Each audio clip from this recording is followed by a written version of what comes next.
creepypasta reading. Today is Squidward's Suicide. Let's begin.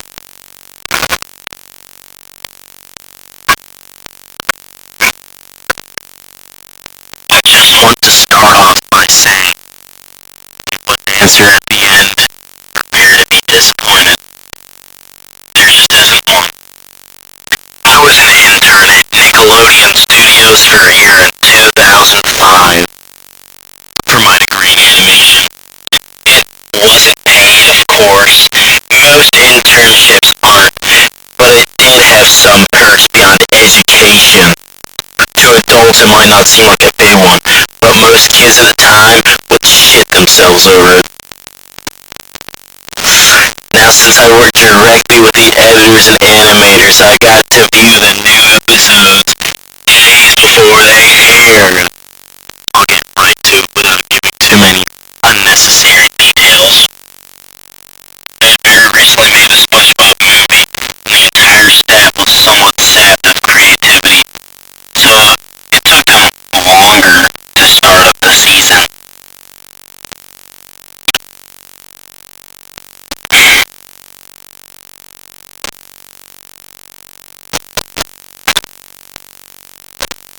But the delay lasted longer for upsetting reasons. There's a problem with the series.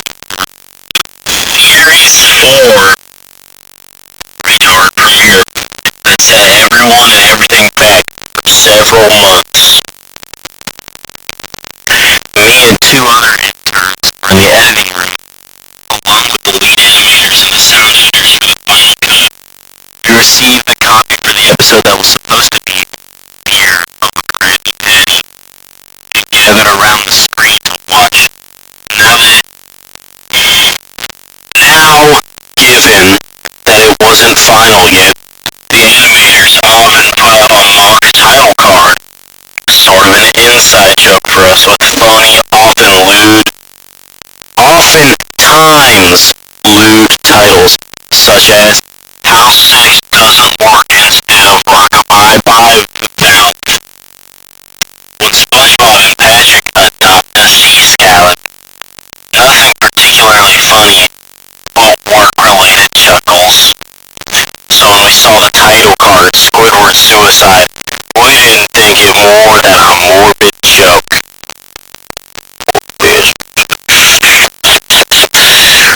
One of the interns did a small throatlet that happy-go-lucky music plays as normal. The story began with Squidward practicing his clarinet, adding a few sour notes, like meaning. We hear SpongeBob laughing outside. Squidward stops, yelling at him to keep it down. He has a concert that night and needs to practice. SpongeBob says, okay, and goes to see Sandy with Patrick. The bubble splash screen comes up and we see the ending of Squidward's concert. This is when things began to seem off.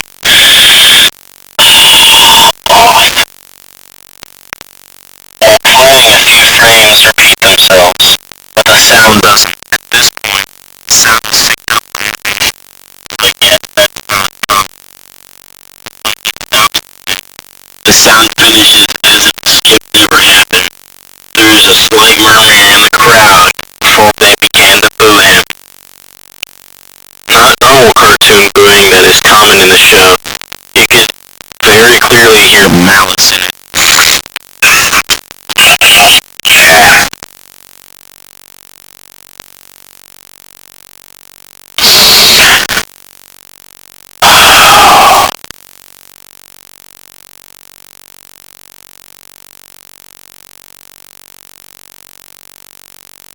Squidward's invisible frame looks visibly afraid. The shot goes to the crowd with SpongeBob in center frame, and he too is booing, very much unlike him. That isn't the oddest thing though. What's odd that everyone had hyper-realistic eyes. Very detailed. Clearly not shots of real people's eyes, but something than CGI. The pupils were red, which is very realistic.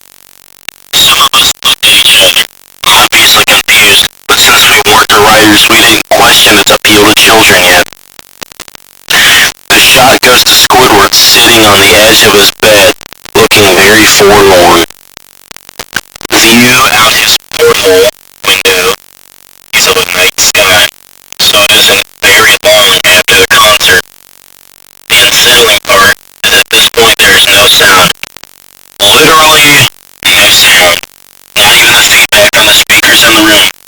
It's as if the speakers were turned off. Notice Dad has shown them working perfectly. He just sat there, blinking in silence for about 30 seconds. Then he started to sob softly.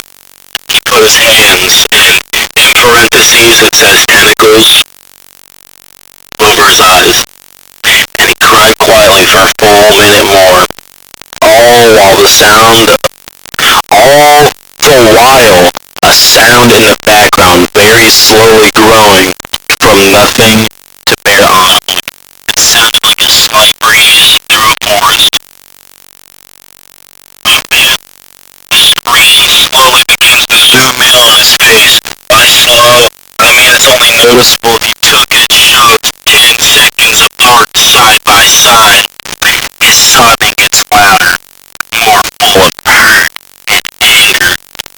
The screen twitches a bit, as if it twists in on itself for a split second, then back to normal. The wind through the trees sound gets slowly louder and more severe, as if a storm is brewing somewhere. The eerie part is this sound, Squidward sobbing, sounded real, as if it was on, as if it wasn't coming from the speakers, as if it wasn't coming from the speakers, but as if it was coming from the whole, what? As if the sound wasn't coming from the speakers, but as if the speakers were holes the sound was coming through from the other side. Retarded. As good as sound as the studio likes to have, they don't purchase the equipment to be good to produce sound of that quality. Below, the sound of wind and sobbing, very faint, sounded like laughing. It came at odd intervals, and never lasted more than a second, so you had a hard time pinning it. We watched this show twice, so pardon me if things sound too specific, but I've had time to think about them. After 30 seconds of this, the screen blurred and twitched violently, and something flashed over the screen, as if a single frame was replaced. The animation editor paused and rewound frame by frame. What we saw was horrible. It was a still photo of a dead child. He couldn't have been more than 6. His face was mangled and bloody, one eye dangling over his upturned face. He was naked down to his underwear, and his stomach crudely cut open, and his entrails laying beside him. He was laying on some pavement that was probably a road. The most upsetting part was that there was a shadow of the photographer. There was no crime tape.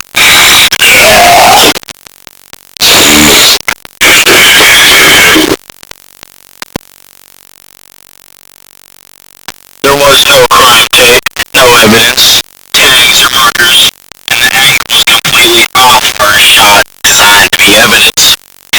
It would seem the photographer was the person responsible for the child's death.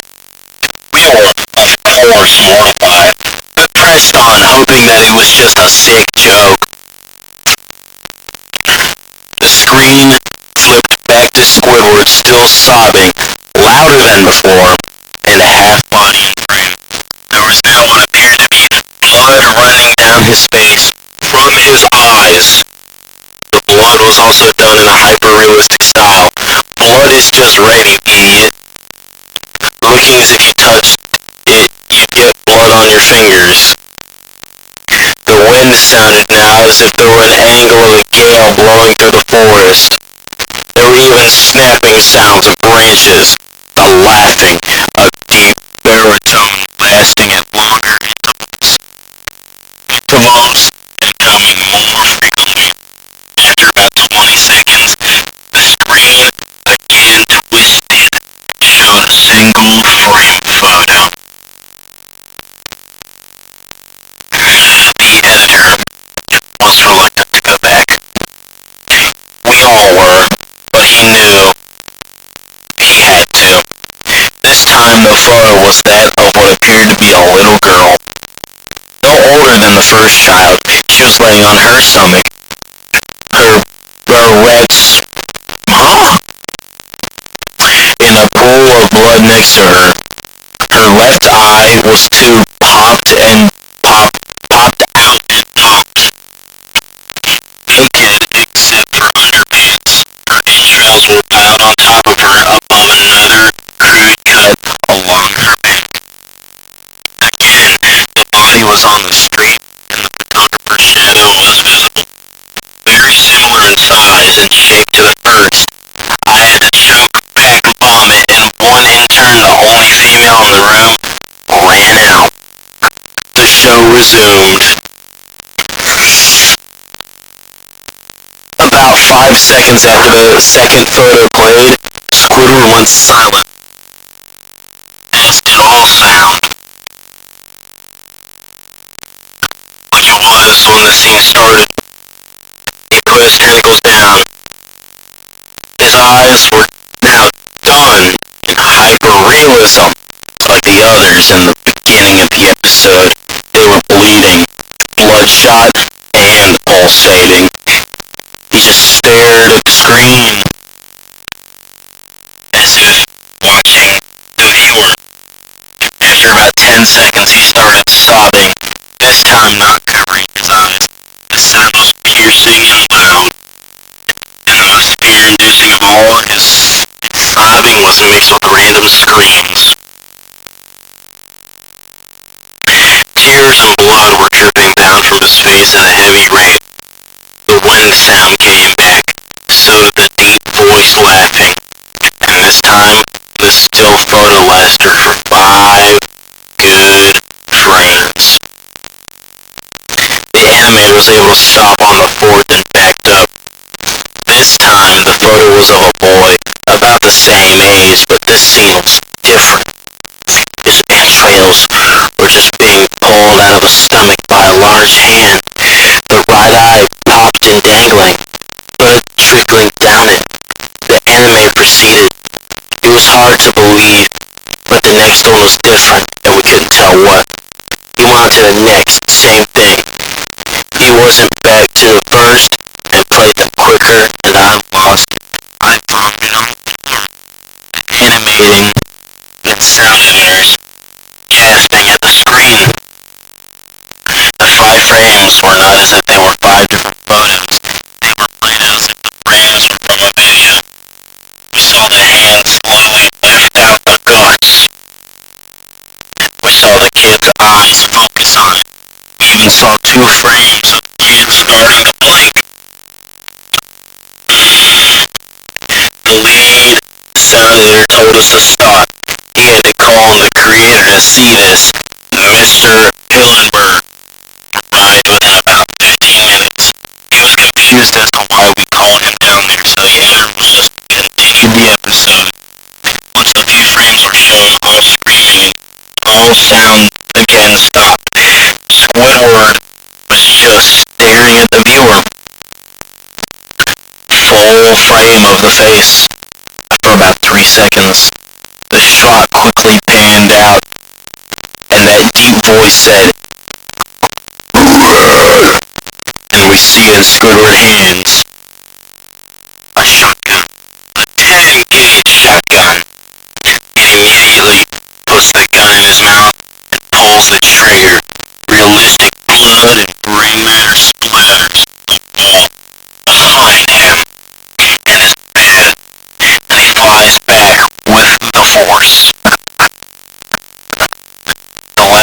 5 seconds of the episode show his body on the bed, on his side, one eye dangling on what's left of his head above the floor, staring blankly at it.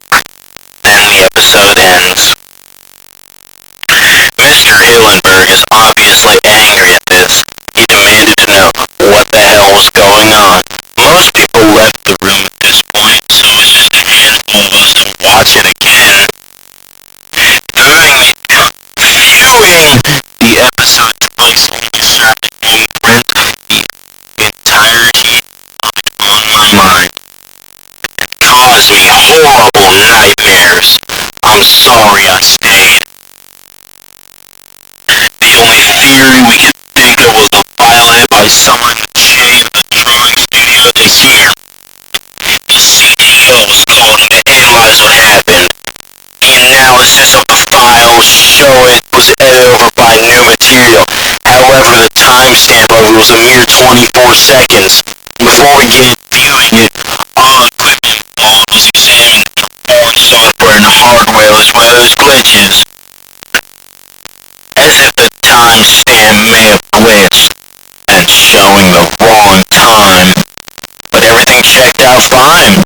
We don't know what happened, and to this day, nobody does.